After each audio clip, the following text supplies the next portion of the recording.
kuatkan hati negeri ini. Waalaikumsalam. Oke, bagaimana kabarnya hari ini Bapak? Alhamdulillah. Oke, jadi terima kasih Bapak atas waktu, kemudian sudah meluangkan untuk diwawancara terkait dengan bagaimana pengambilan keputusan berdasarkan nilai-nilai kebajikan yang telah Bapak lakukan selama ini. Nah, izinkan saya untuk mengajukan beberapa pertanyaan terkait dengan hal tersebut.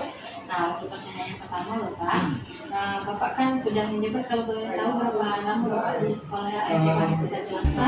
Ini udah 4 tahun. Oke, jadi berdasarkan mungkin pengalaman yang sudah Bapak alami ataupun dirinya sendiri, terkait pertanyaan pertama, selama ini Bapak, bagaimana cara Bapak mengidentifikasi kasus-kasus yang tergolong ke dalam dilema etika atau bukan moral Pak? Ya, terima kasih Bu. Selama ini untuk mengidentifikasi kasus-kasus apakah itu merupakan dilema etika atau moral, kita bersama dengan tim wakil kepala sekolah, nanti ada wakil soal, ada wakil sarana, kemudian wakil humas, dan satu lagi wakil kurikulum, guru bersama, didampingi juga guru BK. Nah, jadi ketika ada masalah itu kita identifikasi apakah itu termasuk ke dalam bukan moral atau dilema etika. Nanti setelah ditemukan baru kita tindak lanjuti atau mengambil keputusan. Oke, jadi seperti itu Pak. Jadi Bapak indikasikan dulu dengan pihak-pihak terkait. Jadi nanti setelah kita ini kan baru kita kategorikan ke dalam yang mana dilema etika atau bukan moral, seperti itu Pak ya. Ya. Oke, jadi pertanyaan yang selanjutnya Bapak, ketika Bapak sudah memutuskan misalkan ini dilema etika, bagaimana cara Bapak menjalankan keputusan itu terkait ketika dua-duanya misalkan sama-sama benar, kemudian satu lagi sama-sama memiliki nilai kebajikan Bapak? Ya, jadi untuk yang ini nanti kita ambil keputusan sesuai dengan skala prioritas yang istilahnya risikonya lebih paling rendah, itu yang kita ambil keputusannya. Walaupun itu barangkali menyangkut tentang dilema etika tadi. Oke, berarti Bapak tentukan dulu terlebih dahulu skala prioritas, apakah kasus itu berdampak besar atau mungkin nanti bisa dikerjakan, seperti itu Bapak ya. Oke, baik. Berarti Bapak tadi sudah menentukan skala, kemudian setelah ada skalanya, kira-kira langkah-langkah seperti apa atau prosedur seperti apa yang biasanya Bapak lakukan ketika mengambil keputusan tersebut Bapak? Ya, apabila hal itu menyangkut dengan siswa, prosesnya kita mulai dari guru materi dulu ya. Kalau setelah itu baru dengan wali kelas, kemudian guru BK, wakil, baru terakhir kepala sekolah. Jadi keputusan terakhir. Tapi kalau dia menyangkut tentang teknik atau guru, itu dilakukan berdasarkan data yang sudah kita dapat, apakah itu dari guru piket atau dari kurikulum atau dari catatan KTU. Kemudian baru langsung ke kepala sekolah. Oke, berarti langkah-langkah ini Bapak bedakan. Misalkan bagian sekolah berarti mulai dari guru mapel, kemudian ke wali kelas, kemudian baru ke terakhir ke Bapak sebagai pemutus keputusan. Sedangkan kalau teknik berarti Bapak lihat dari data-data misalkan yang ada di piket atau seperti apa gitu Bapak ya. Oke, nah kalau misalkan sudah ada langkah-langkahnya, kira-kira dari langkah tersebut hal yang paling efektif Bapak lakukan ketika mengambil keputusan itu seperti apa Pak? Untuk mengambil keputusan itu kita lakukan melalui musyawarah atau rapat lah istilahnya kan, rapat tentang pengambilan keputusan tentang sesuatu hal tadi. Dalam musyawarah itu bertujuan untuk mengumpulkan data atau fakta yang relevan berkaitan dengan masalah. Setelah itu diambil pertimbangan dari semua pihak, baru diambil keputusan. Jadi Bapak kalau misalkan ada hal yang mendesak, biasanya Bapak lakukan musyawarah. Jadi dengan musyawarah dan bermufakat, otomatis tidak ada lagi sifat objektivitas dan subjektivitas, karena sudah sesuai dengan fakta Pak ya. Oke, jadi seperti itu. Kemudian kita lanjutkan lagi. Saat Bapak sudah mengambil langkah yang efektif, tetapi langkah tersebut rupanya menimbulkan tantangan Bapak. Nah, kira-kira tantangan seperti apa yang sering Bapak alami saat menyelesaikan kasus-kasus seperti dilema etika Bapak? Oh ya, itu kalau dia tentang guru barangkali tidak semua guru itu sepaham dengan yang apa namanya yang kita anggap benar tadi ya. Nah, yang kedua ada istilahnya apa istilah itu? Ada ego dari sebagian masing-masing dari guru, Pak, ya. guru ya, Oke. mempertahankan tentang idenya tadi atau pahamnya tadi kan. Jadi masalah itu ya untuk mencari solusi tadi itulah. Memang dicari yang ini tadi kan yang terbaik. Ya. Oke. Kalau tadi tantangannya misalkan untuk guru, bagaimana kalau misalkan tantangannya saat Bapak menyelesaikan berkenaan dengan siswa Bapak? Kalau siswa mungkin dari rapat atau gimana Pak biasanya keputusannya, karena kan kalau kita ingat yang namanya musyawarah sering kita lakukan di sekolah hari tertentu detik biasanya. Nah kalau siswa mungkin Bapak selesaikan sendiri atau biasanya cukup sampai diselesaikan oleh tahap BK saja Pak? Biasanya kalau masih bisa diselesaikan di BK, selesai BK, tapi ada hal-hal juga yang nggak selesai di BK, berarti harus kita selesaikan apa namanya secara sekolah dengan pendidikan kepala sekolah. Nah kalau misalkan Bapak selesaikan secara sekolah, pihak-pihak siapa saja biasanya dilibatkan Pak? Yang melibatkan kalau siswa tadi wali kelas, guru BP yang khusus menangani siswa tersebut kan. Kemudian wakil kepala sekolah, kemudian orang tua udah jelas ya, orang tua. Kalau belum selesai juga, terakhir komite kita lihat juga. Tadi kalau di sini Bapak komite juga ikut berperan penting Bapak dalam mengambil keputusan gitu Pak ya. Oke, jadi kalau misalkan tadi udah ada tantangan yang Bapak hadapi, kira-kira kalau misalkan ada masalah apakah Bapak langsung ada tata kala, misalnya ada jadwal tertentu yang Bapak selesaikan, atau ada prosedur yang memang harus ditempuh supaya masalah itu terselesaikan Bapak? Kalau dia terkait dengan masalah yang jalan, memang kalau jadwal kan harus kita tentukan, harus diselesaikan segera. Nah, bukan cuma untuk jadwal khusus yang diagendakan misalnya untuk nilai itu kan ada dia ketika anak bermasalah, jadi kita apa namanya tapakkan, kita musyawarahkan, kita selesaikan dengan segera. Jadi kalau misalkan ada masalah yang urgent untuk penting sekali, berarti itu Bapak prioritaskan seperti tadi Pak ya. Nah kalau misalkan memang bisa ditunda ataupun misalkan ada agenda yang terkait, itu baru nanti diagendakan, kecuali misalkan ada yang mendesak seperti itu Pak ya. Oke, kemudian setelah Bapak melakukan tadi ada keputusan, kemudian kira-kira adakah Bapak seseorang atau faktor-faktor yang selama ini mempermudah ataupun membantu Bapak dalam mengambil keputusan Pak? Ya. Faktor-faktor yang membantu ya barangkali pengalaman dari guru-guru senior kan, guru-guru senior atau kepala tata usaha, kalau hal itu mengenai tenaga pendidikan kan. Kalau tentang siswa mungkin ya wakil-wakil, karena wakil apalagi wakil siswa kan memang itu selalu yang dialami. Jadi pengalaman yang dialami itulah yang kita manfaatkan untuk pengambilan keputusan agar lebih cepat. Jadi Bapak dalam adil untuk Pak Pengajar itu otomatis melibatkan kesiswaan, kalau dia di bidang kesiswaan, kalau untuk guru mungkin melibatkan kepala TU dan bagian staff-nya. Oke, yang untuk mempermudah Bapak sebagai pertimbangan dalam memutuskan kasus-kasus. Nah dari kesemua pertanyaan tadi, kira-kira Bapak, apakah pembelajaran yang dapat Bapak petik dari pengalaman saat Bapak mengambil keputusan yang menimbulkan nilai Bapak?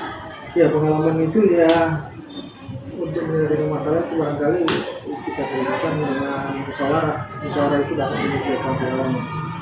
Apakah dia di etika atau pendidikan awal. Jadi musyawarah itu di atas segalanya maksudnya kita mengambil keputusan.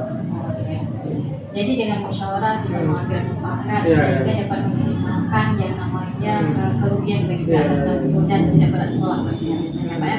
Oke, demikianlah wawancara saya dengan Bapak. Terima kasih atas waktu dan kesempatannya. Kemudian terima kasih juga untuk penyampaiannya dan jabaran-jabaran yang telah Bapak sampaikan saat Bapak mengambil keputusan yang berdasarkan nilai-nilai yang dibagikan. Terima kasih Bapak.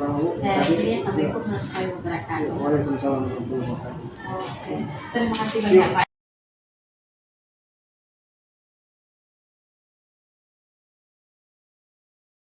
Assalamualaikum warahmatullahi wabarakatuh. Waalaikumsalam warahmatullahi wabarakatuh. Oke, selamat siang Bapak. Kemudian apa kabar hari ini Pak? Alhamdulillah luar biasa sehat ya. Jadi terima kasih atas kesempatan dan waktunya. Jadi Bapak sudah menyediakan waktu untuk saya wawancara terkait dengan pengambilan keputusan berdasarkan nilai-nilai kebajikan. Nah, di sini nanti saya ingin mengajukan beberapa pertanyaan yang berkaitan dengan pengambilan keputusan yang sudah Bapak lakukan selama menjabat jadi kepala sekolah. Nah, kemudian di sini ada kasus dalam bentuk dilema etika, kemudian ada rujukan moral.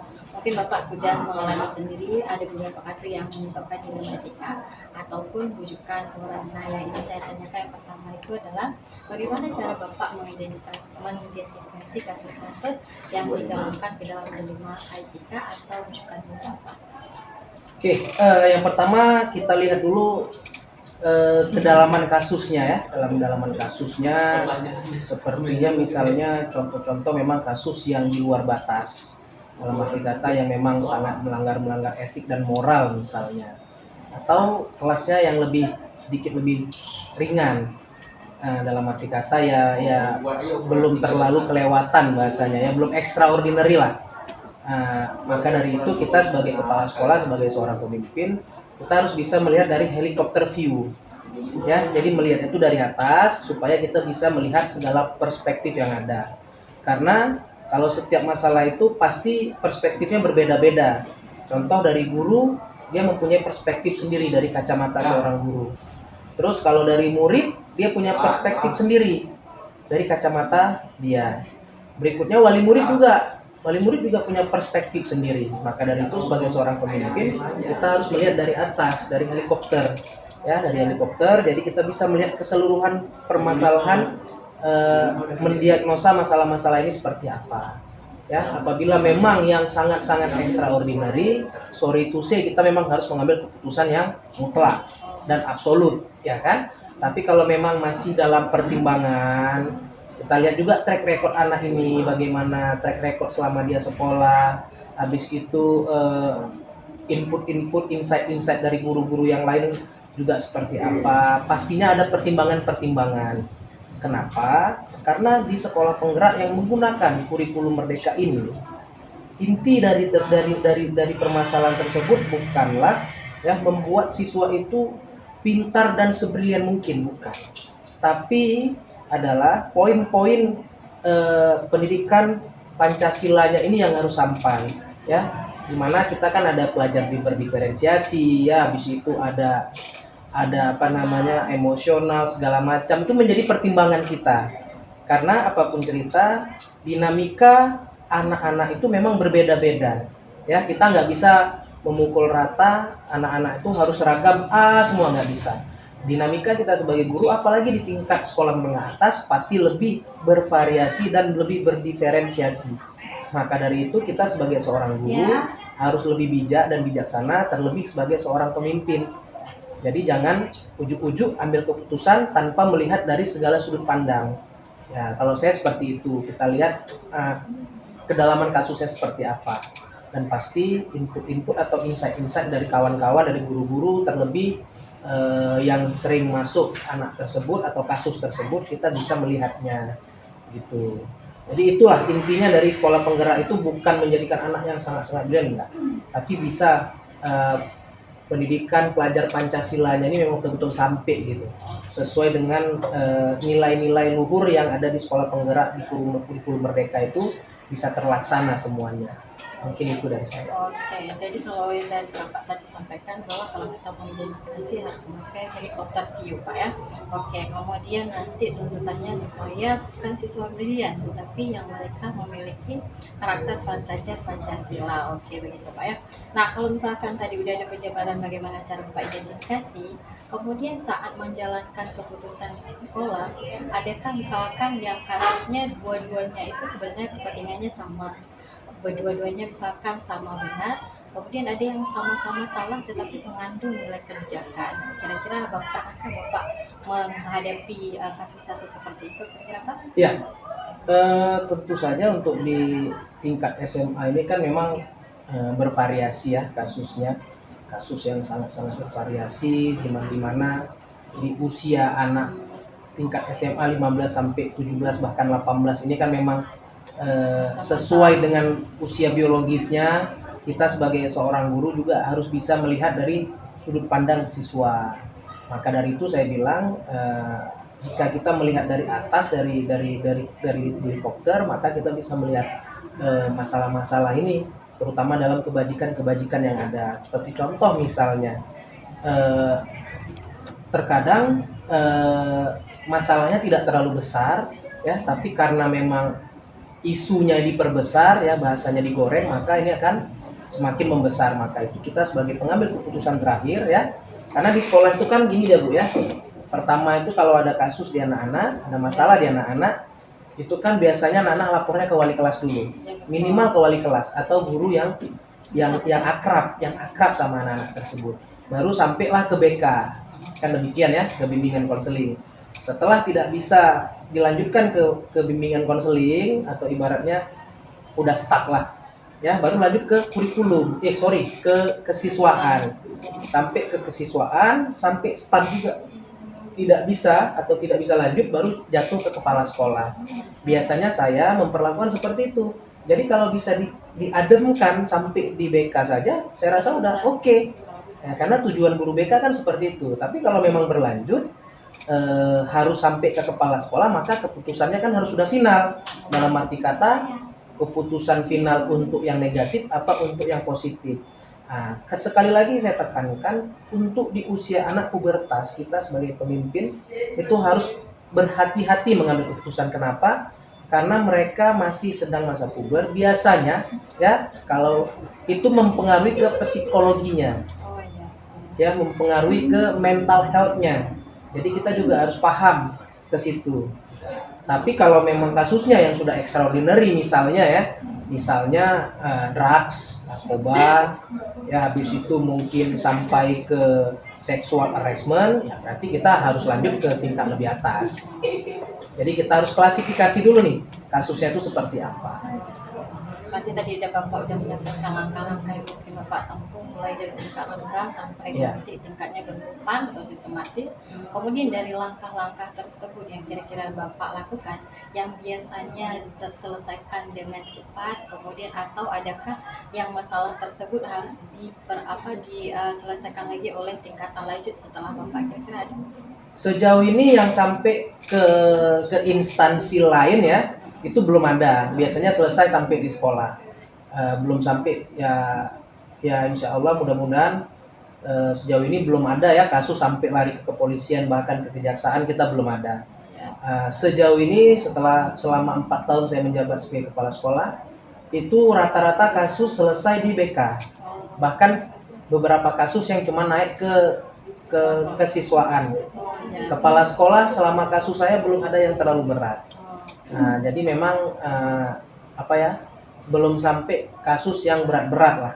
Jadi sebenarnya kembali lagi kita harus bisa mendelegasikan atau mempercayakan, ya, kawan-kawan kita yang sesuai dengan tugas pokok fungsinya. Contoh seperti BK, misal dikasih kebebasan tapi terukur, dalam arti kata untuk menyelesaikan kasus, nanti mereka sudah terbiasa seperti itu dan bisa menyelesaikan sendiri.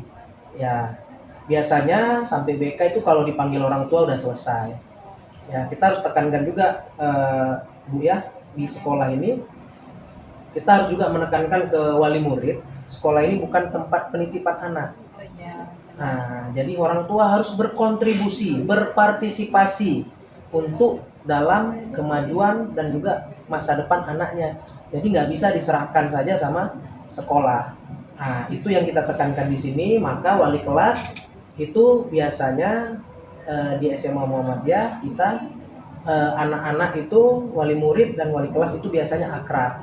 Jadi bisa diselesaikan nggak sampai tingkat atas. Berarti semua dengan cara kekeluargaan. Kekeluargaan, kita lebih suka caranya itu memang lebih kekeluargaan, nggak perlu pakai langkah-langkah yang kasar bahasanya ya, ataupun lebih sedikit hard ya. Kita lebih suka yang ya kita harus lebih kekeluargaan supaya sama-sama enak sehingga menciptakan keputusan yang win-win solution. Jadi sangat jelas penjabarannya Pak ya. Oke, yang selanjutnya mungkin Bapak ya, mungkin Bapak tadi sudah menjabarkan prosesnya. Kira-kira selama Bapak menyelesaikan masalah, ada tantangan tidak dalam pengambilan keputusan Pak? Tantangan ada, tantangan misalnya yang kasus extraordinary ya. Kasus extraordinary itu kita guru BK dan juga guru wakil kesiswaan itu sudah sampai di tingkat mentok lah ya, bahasanya udah stuck, maka lanjut ke kepala sekolah. Kepala sekolah harus memutuskan untuk mengambil keputusan. Tantangannya apa? Tantangannya itu tentu saja orang tua atau wali murid yang tidak puas dengan keputusan yang kita ambil, ya, sehingga nanti dia mengancam dengan bawa wartawan, ya, bawa backingan lah, ya, dalam arti kata ya tidak puas atau tidak terima anaknya diperlakukan seperti itu. Tapi kita sebagai pemimpin juga harus bisa mengambil keputusan, dalam arti kata memang sudah extraordinary ya, like or dislike, keputusan ini final and absolute, harus dijalankan apapun resikonya.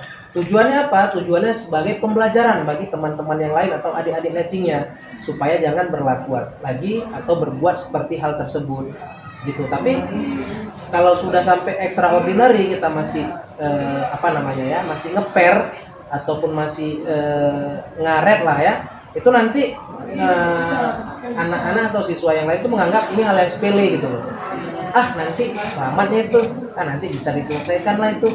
Maka ada orang dalam. Iya, jadi kita memang harus berani mengambil keputusan kalau memang itu udah extraordinary kasus ya.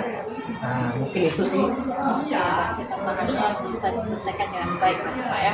Oke, jadi kita lanjut Pak ya. Oke, kemudian kalau misalkan ada kasus seperti itu, apakah jadwalnya langsung Bapak selesaikan di tempat, atau misalkan ada prosedur tertentu, atau misalkan ada hari atau jadwal tertentu baru diselesaikan masalah-masalah ataupun kasus-kasus tersebut kira-kira Pak? Ya, kalau saya untuk keputusan yang memang sangat berat dilakukan, saya itu tidak mengambil keputusan sendiri. Ya, kita kolektif kolegial, dalam arti kata kita mengumpulkan guru-guru yang senior. Kalau di kasus sekolah penggerak kita ada guru PKP namanya kan. Ada guru yang PKP yang memang membidangi atau membawai kurikulum Merdeka. Ibaratnya dewan pembina lah di sekolah. Ada beberapa guru itu kalau mengambil keputusan yang berat, saya meminta masukan dan pendapat mereka. Kenapa? Karena biasanya keputusan yang berdasarkan musyawarah itu lebih afdol, karena tidak sesuai, tidak objektivitas atau subjektivitas kepala sekolah sendiri. Jadi dengan ada dewan pembina tersebut kita dapat masukan-masukan sehingga kita lebih objektif dalam mengambil keputusan. Jadi yang sampai tingkat yang harus misalnya ya mengeluarkan atau meninggalkan siswa-siswa ini kita biasanya bermusyawarah. Jadi bukan semata-mata kepala sekolah gitu. Dan langkah-langkahnya tuh enggak langsung, berfase dia, bertahap ya. Kita cari dulu kronologisnya apa, kita cari dulu buktinya nyata atau enggak, atau apakah ini cuma hoax, sampai semua bukti dan data-data itu ada lengkap, sehingga kita bermusyawarah hingga mengambil keputusan yang absolut. Jadi sangat jelas penjabarannya. Kemudian di fase-fase ketika menyelesaikan permasalahan, tentunya juga dibimbing oleh PKP sebagai Dewan Pembina Sekolah Guru Penggerak ya. Oke, kemudian kalau misalkan ini adakah seseorang atau misalkan faktor-faktor yang dapat mempermudah Bapak dalam menyelesaikan atau mengambil keputusan jika dihadapkan dengan permasalahan tersebut? Ya, itu tadi yang tadi saya jawab. Salah satunya PKP, tapi yang paling penting adalah kepercayaan kita mendelegasikan tugas-tugas kawan-kawan kita. Seperti di wali kelas, kita percaya sepenuhnya, dalam arti kata percaya yang terukur, yang tetap bisa dibawa kontrol kepala sekolah. Terus percaya kepada tim BK sendiri, terus percaya sama kesiswaan. Kenapa? Kalau kita percaya dengan teman-teman kita yang sudah kita delegasikan tugas ini, mereka sebenarnya yang lebih paham tentang kriteria dan karakter anak-anak. Ya, karena kepala sekolah 100% adalah manajerial. Ya, kita nggak sampai mengajar anak, kita nggak sampai bawa anak-anak, interaksi sama anak kan tidak sedalam ya atau selebih komplit dari wali kelas dan guru BK dan juga kesiswaan. Maka dari itu pendelegasian tugas dan tanggung jawab ini sangat penting, sehingga kita tidak ujuk-ujuk mengambil keputusan. Nah, setelah melewati saringan itu ternyata membal juga ya atau tidak bisa menyelesaikan masalah, maka lanjut ke kepala sekolah. Nah, itulah nanti baru kita rapat dewan pembinanya lah.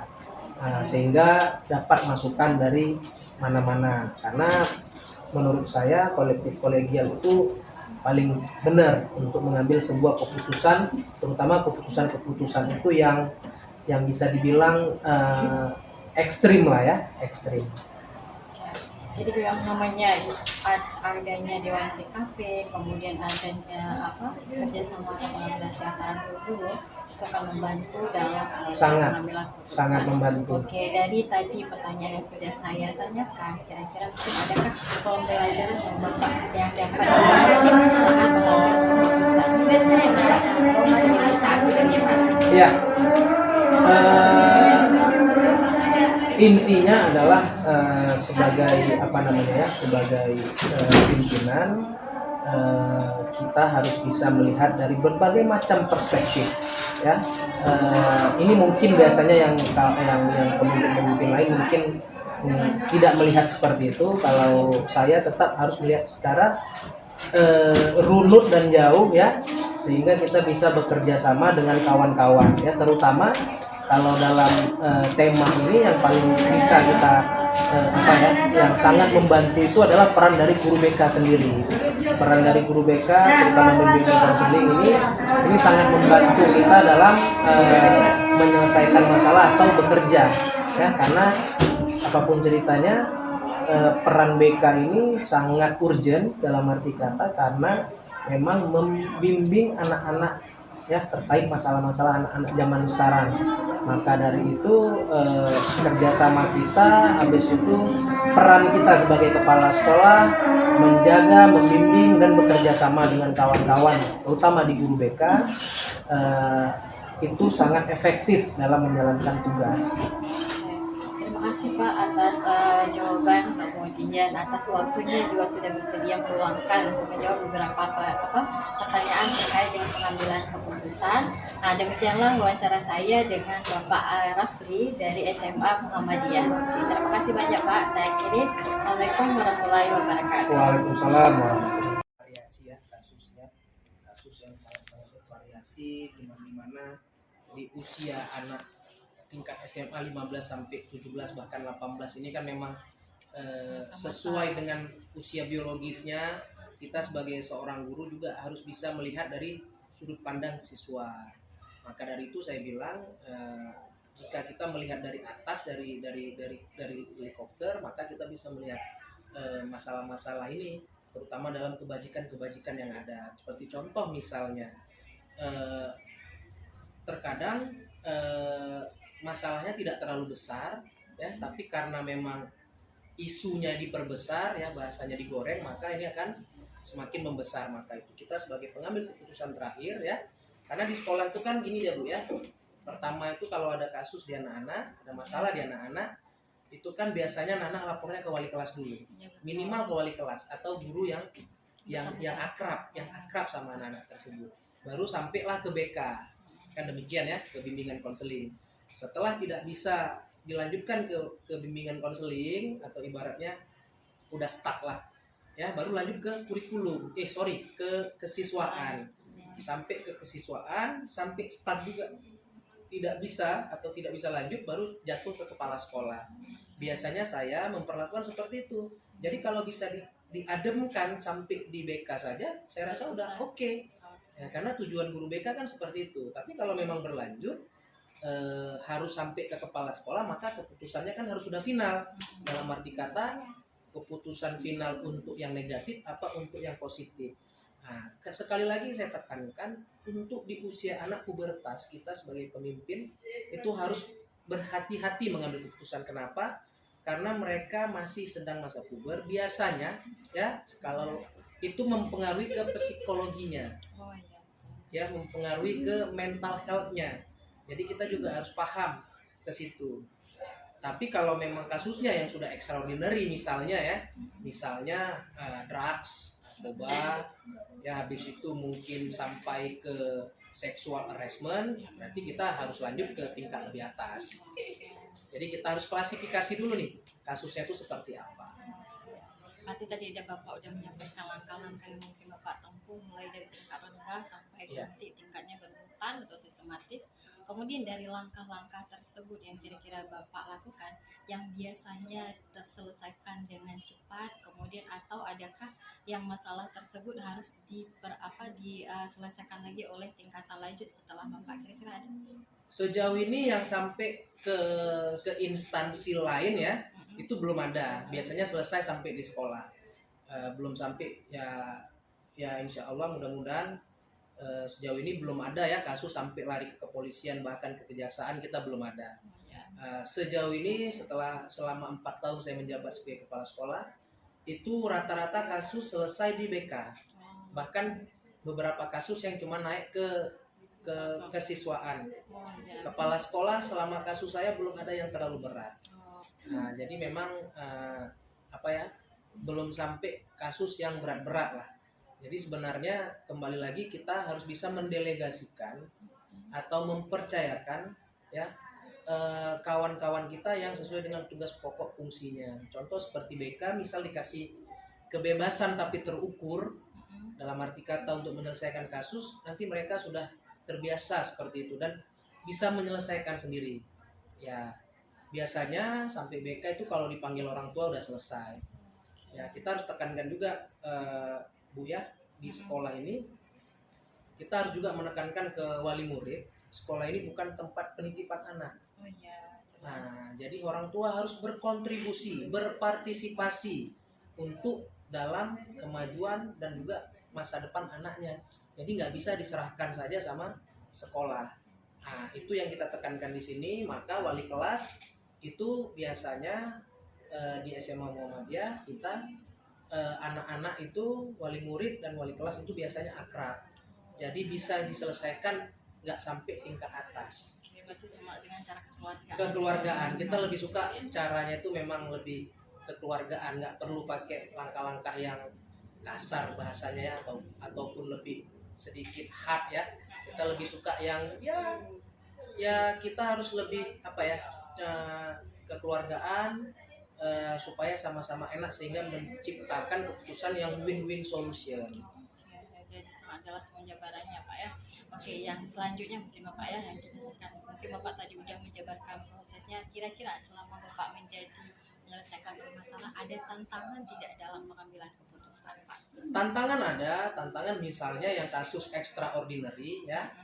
Kasus extraordinary itu kita guru BK dan juga guru wakil kesiswaan itu sudah sampai di tingkat mentok lah ya bahasanya, udah stuck, maka lanjut ke kepala sekolah. Kepala sekolah harus memutuskan untuk mengambil keputusan. Tantangannya apa? Tantangannya itu tentu saja orang tua atau wali murid yang tidak puas dengan keputusan yang kita ambil ya, sehingga nanti dia mengancam dengan bawa wartawan ya, bawa backingan lah ya, dalam arti katanya tidak puas atau tidak terima anaknya diperlakukan seperti itu. Tapi kita sebagai pemimpin juga harus bisa mengambil keputusan, dalam arti kata memang sudah extraordinary ya, like or dislike, keputusan ini final and absolute, harus dijalankan apapun resikonya. Tujuannya apa? Tujuannya sebagai pembelajaran bagi teman-teman yang lain atau adik-adik lettingnya, supaya jangan berlaku lagi atau berbuat seperti hal tersebut gitu. Tapi kalau sudah sampai extraordinary kita masih masih ngeper ataupun masih ngaret lah ya, itu nanti anak-anak atau siswa yang lain itu menganggap ini hal yang sepele gitu. Nanti selamatnya itu nanti bisa diselesaikan lah itu. Maka ada orang dalam. Iya, jadi kita memang harus berani mengambil keputusan kalau memang itu udah extraordinary kasus ya. Mungkin itu sih. Oke, berarti tantangannya bisa diselesaikan dengan baik Pak ya. Oke, jadi kita lanjut Pak ya. Oke, kemudian kalau misalkan ada kasus seperti itu, apakah jadwalnya langsung Bapak selesaikan di tempat, atau misalkan ada prosedur tertentu, atau misalkan ada hari atau jadwal tertentu baru diselesaikan masalah-masalah ataupun kasus-kasus tersebut, kira-kira Pak? Ya, kalau saya untuk keputusan yang memang sangat berat dilakukan, saya itu tidak mengambil keputusan sendiri. Ya, kita kolektif kolegial. Dalam arti kata kita mengumpulkan guru-guru yang senior. Kalau di kasus sekolah penggerak kita ada guru PKP namanya kan. Ada guru yang PKP yang memang membidangi atau membawai kurikulum Merdeka. Ibaratnya dewan pembina lah di sekolah. Ada beberapa guru itu kalau mengambil keputusan yang berat, saya meminta masukan dan pendapat mereka. Kenapa? Karena biasanya keputusan yang berdasarkan musyawarah itu lebih afdol karena tidak sesuai tidak objektivitas atau subjektivitas kepala sekolah sendiri. Jadi dengan ada dewan pembina tersebut kita dapat masukan-masukan sehingga kita lebih objektif dalam mengambil keputusan. Jadi yang sampai tingkat yang harus misalnya ya mengeluarkan atau meninggalkan siswa-siswa ini kita biasanya bermusyawarah.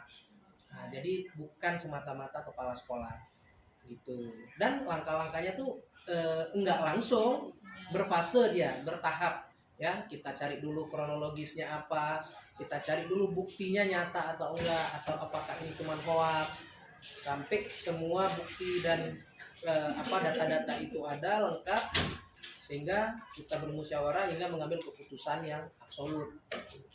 Jadi sangat jelas penjabarannya, kemudian ada fase-fase ketika menyelesaikan permasalahan, tentunya juga dibimbing oleh PKP sebagai Dewan Pembina sebuah guru penggerak ya. Oke, kemudian kalau misalkan ini adakah seseorang atau misalkan faktor-faktor yang dapat mempermudah Bapak dalam menyelesaikan atau mengambil keputusan jika dihadapkan dengan permasalahan tersebut? Ya, itu tadi yang tadi saya jawab. Salah satunya PKP, tapi yang paling penting adalah kepercayaan kita mendelegasikan tugas-tugas kawan-kawan kita seperti di wali kelas. Kita percaya sepenuhnya, dalam arti kata percaya yang terukur, yang tetap bisa dibawa kontrol kepala sekolah. Terus percaya kepada tim BK sendiri. Terus percaya sama kesiswaan. Kenapa? Kalau kita percaya dengan teman-teman kita yang sudah kita delegasikan tugas ini, mereka sebenarnya yang lebih paham tentang kriteria dan karakter anak-anak. Ya, karena kepala sekolah 100% adalah manajerial. Ya, kita nggak sampai mengajar anak, kita nggak sampai bawa anak-anak, interaksi sama anak kan tidak sedalam ya atau selebih komplit dari wali kelas dan guru BK dan juga kesiswaan. Maka dari itu pendelegasian tugas dan tanggung jawab ini sangat penting sehingga kita tidak ujug-ujug mengambil keputusan. Nah, setelah melewati saringan itu ternyata membal juga ya atau tidak bisa menyelesaikan masalah, maka lanjut ke kepala sekolah. Nah, itulah nanti baru kita rapat dewan pembinanya lah. Nah, sehingga dapat masukan dari mana-mana. Karena menurut saya kolektif kolegial itu paling benar untuk mengambil sebuah keputusan, terutama keputusan itu yang bisa dibilang ekstrim lah ya, ekstrim. Jadi yang namanya adanya Dewan PKP, kemudian adanya kerjasama atau kolaborasi antara guru-guru itu akan membantu dalam proses pengambilan keputusan. Sangat membantu. Oke, dari tadi pertanyaan yang sudah saya tanyakan, kira-kira mungkin adakah pembelajaran yang dapat dipetik saat mengambil keputusan? Ya, intinya adalah sebagai pimpinan kita harus bisa melihat dari berbagai macam perspektif ya. Ini mungkin biasanya yang pemimpin lain mungkin tidak melihat seperti itu. Kalau saya tetap harus melihat secara runut dan jauh ya, sehingga kita bisa bekerja sama dengan kawan-kawan ya, terutama kalau dalam tema ini yang paling bisa kita yang sangat membantu itu adalah peran dari guru BK sendiri. Peran dari guru BK terutama bimbingan konseling ini sangat membantu kita dalam menyelesaikan masalah atau bekerja ya, karena apapun ceritanya peran BK ini sangat urgent dalam arti kata karena memang membimbing anak-anak ya terkait masalah-masalah anak-anak zaman sekarang. Maka dari itu kerjasama kita, habis itu peran kita sebagai kepala sekolah menjaga, membimbing dan bekerja sama dengan kawan-kawan, terutama di guru BK itu sangat efektif dalam menjalankan tugas. Terima kasih Pak atas jawaban, kemudian atas waktunya juga sudah bersedia meluangkan untuk menjawab beberapa pertanyaan terkait dengan pengambilan keputusan. Nah, demikianlah wawancara saya dengan Bapak Rafli dari SMA Muhammadiyah. Oke, terima kasih banyak Pak. Saya akhiri. Assalamualaikum warahmatullahi wabarakatuh. Waalaikumsalam. Oke, terima kasih, sangat super jawabannya ya. Udah gitu aja. Iya, nah gitu aja. Maaf ya, Kak, lupa tadi Kak, betul. Dari 2000 kali lah.